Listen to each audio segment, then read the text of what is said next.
আবু দাউদ শরীফের 4031 নম্বর হাদিসে বলেন, আন ইবনে উমর রাদিয়াল্লাহু তাআলা قال قال رسول الله صلى الله عليه وسلم, নবীজি বলেন, যে ব্যক্তি বেজাতি বিধর্মীদের সদৃশ্য অবলম্বন করে সে তাদের দলভুক্ত হয়ে যাবে। নাউজুবিল্লাহ। যে ব্যক্তি বেধর্মীদের কৃষ্টি কালচারকে ধারণ করে পছন্দ করে, আল্লাহর নবী বলেন ওই ব্যক্তিরা অবশ্যই তাদের সদৃশ্য যারা ধারণ করে তাদের দলভুক্ত হয়ে যাবে।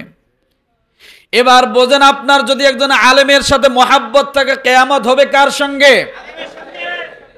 আপনার যদি একজন গায়কের সাথে মহাব্বত থাকে, কিয়ামত হবে কার সঙ্গে? আলমারউ মা মান আহাব্বা, যার সাথে যার মহাব্বত, রব্বুল আলামিনের হাবিব বলেন তার সাথেই হবে তার কিয়ামত। আপনি যেমন চলতেছেন দুনিয়ায়, আপনি যেমন চলেন আখিরাতে ওই রকমই চলবেন, আল্লাহ ওইভাবে আপনাকে উঠাবে। তাহলে সতর্ক হয়ে যাই, আমরা যখন কোনো কৃষ্টি কালচার দেখব, আমরা এটাকে শুধু আনন্দ উপভোগ করে সেটাকে ক্ষান্ত হব না, আমার ইমানটাকে যাচাই করতে হবে। কথা ঠিক কিনা? তাহলে 31st নাইট এতটুকু যা শুনলাম পালন করা, 31st নাইট এটা কোন নবীর থেকে আসছে? কথা বলেন, কোন সাহাবী থেকে আসছে? কোন তাবিঈ থেকে আসছে? কোন বড় বুজুর্গ, অনেক বড় ওলি? না, এই 31st নাইট এগুলা হলো রোমানদের তৈরি। কাদের তৈরি? বর্ষপুঞ্জি, বর্ষ উপলক্ষে বর্ষ উদযাপন, এগুলা পৃথিবী শুরু থেকেই ছিল। কখন থেকে? শুরু থেকেই ছিল। রব্বুল আলামিন এই দুনিয়ার মানুষের সময়ের মূল্যায়ন দেওয়ার জন্যে, দুনিয়া সৃষ্টির আগে, মানুষ সৃষ্টির আগে, দুনিয়া সৃষ্টির আগে আল্লাহ সময়কে গুরুত্ব দেওয়ার জন্য আল্লাহ সময় নির্ধারণ করে দিয়েছেন। বলেন সুবহানাল্লাহ। ইন্না ইদ্দাতাশ শুহুরি ইনদাল্লাহি 12 শাহরান ফি কিতাবিল্লাহি ইয়াওমা খালাকাস সামাওয়াতি ওয়াল আরদা মিনহা আরবাআতুন হুরুম। মানুষ সৃষ্টি করার আগে দুনিয়া, বোঝেন, দুনিয়া সৃষ্টি করার আগে সময়। সুবহানাল্লাহ। সময়ের গুরুত্ব আল্লাহর কাছে কত! আল্লাহ দুনিয়া সৃষ্টি করবে জানে, এই জন্য দুনিয়া সৃষ্টি করবে, আর এই দুনিয়ায় সময় থাকবে না, সময়ের গুরুত্ব থাকবে না, এটা হয় না। আল্লাহ সূরা তাওবা এই জন্য বললেন, আমি আল্লাহ তাআলা দুনিয়া সৃষ্টি করার আগ থেকে আমি আল্লাহ সময়কে নির্ধারণ করে দিয়েছি। 12 মাস নির্ধারণ করে দিয়েছি। কয় মাস? জোরে বলেন। 12 মাস নির্ধারণ করে দিয়েছি। যেমন রাসূলুল্লাহ সাল্লাল্লাহু আলাইহি ওয়াসাল্লামকে প্রশ্ন করা হয়েছিল, নবীজি চাঁদ কমে কেন, বাড়ে কেন?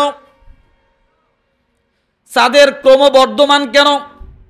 সূর্য কমেও না বাড়েও না, চাঁদ কমে কেন, বাড়ে কেন? মুশরিকরা সাহাবায়ে কেরাম সকলে মিলে তখন প্রশ্ন করলেন, ইয়া রাসূলুল্লাহ, এটা কেন হয়? তখন নবীজির কাছে আল্লাহ তাআলা সঙ্গে সঙ্গে আয়াত নাজিল করে দিলেন, ইয়াসআলুনাকা আনিল আহিল্লা কুল হিয়া মাওয়াকিতু লিন্নাস। আল্লাহ বলেন, চাঁদের ক্রমবর্ধমানের জন্য, রাত দিন বছর গণনার জন্য আমি আল্লাহ তাআলা চিরস্থায়ী একটা ক্যালেন্ডার নির্মাণ করে দিয়েছি।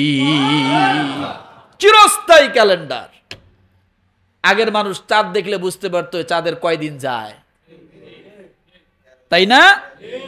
সূর্য দেখলে বুঝতে পারতো সময় এখন কত। লাশ শামসু ইয়ামবাগি লাহা আন তুদরিকাল কমারা ওয়ালাল লাইলু সাবিকুন নাহার ওয়া কুল্লুন ফি ফালাকি ইয়াসবাহুন। সঠিক জ্ঞানী হইবে যাহারা, আপন মনে বুঝিবে তাহারা, রাত্র পারে না আগে যাইবার, দিনের স্থান করিতে অধিকার। সূর্য বাদে না চন্দ্রের গায়েতে, চন্দ্র পারে না সূর্যকে ধরিতে, যার যে স্থান বহাল রাখিয়া ভ্রমণ করিতেছে আল্লাহকে ধরিয়া। এগুলো সব কিছু আল্লাহর হুকুম পালন করে মানুষের খেদমতের জন্য। সুবহানাল্লাহ। কার হুকুম পালন করে? আল্লাহর হুকুম পালন করে মানুষের খেদমতের জন্য। তাহলে বোঝা গেল যে 12টা মাস আল্লাহ দুনিয়া সৃষ্টির দিন থেকেই আগে নির্ধারণ করেছেন। বোঝেন কেন? মানুষের জন্য। কি কারণ? সময়ের গুরুত্ব বোঝানোর জন্য। রব্বুল আলামিন আরেক জায়গায় সময়ের গুরুত্ব বোঝাইতে যে একটা সূরা নাজিল করেছেন। সুবহানাল্লাহ। ওয়াল আসর ইন্নাল ইনসানা লাফি খুসর ইল্লাল্লাযীনা আমানু ওয়া আমিলুস সালিহাতি ওয়া তাওয়াসাউ বিল হক ওয়া তাওয়াসাউ বিস সাবর। রব্বুল আলামিন সময়ের গুরুত্ব বুঝাইতে যাইয়া আল্লাহ আসরের কসম করলেন। কিসের কসম? আমি অনেক আগে বুঝাইছিলাম কসম কেমন জিনিস। আপনি কোরআনকে বেশি ভালোবাসেন, এই জন্য আমরা না বুঝে কোরআনের কসম করে ফেলি। কোরআন আমাদের কাছে গুরুত্বপূর্ণ, কিন্তু না বুঝে কসম করি। মসজিদ আল্লাহর ঘর সবচাইতে গুরুত্বপূর্ণ আমাদের কাছে, যার কারণে কোনো কিছু চুরি হয়ে গেলে কাউকে সন্দেহ হলে বলো চলো মসজিদে যাই। কেন? মসজিদ আমাদের কাছে, মুসলমানের কাছে গুরুত্বপূর্ণ। যদিও এটা ঠিক না, কিন্তু রব্বুল আলামিনের কাছে সময় কত গুরুত্বপূর্ণ আল্লাহ বুঝাইতে যায়া সময়ের কসম করে মানুষকে বুঝাইলেন। ওয়াল আসর।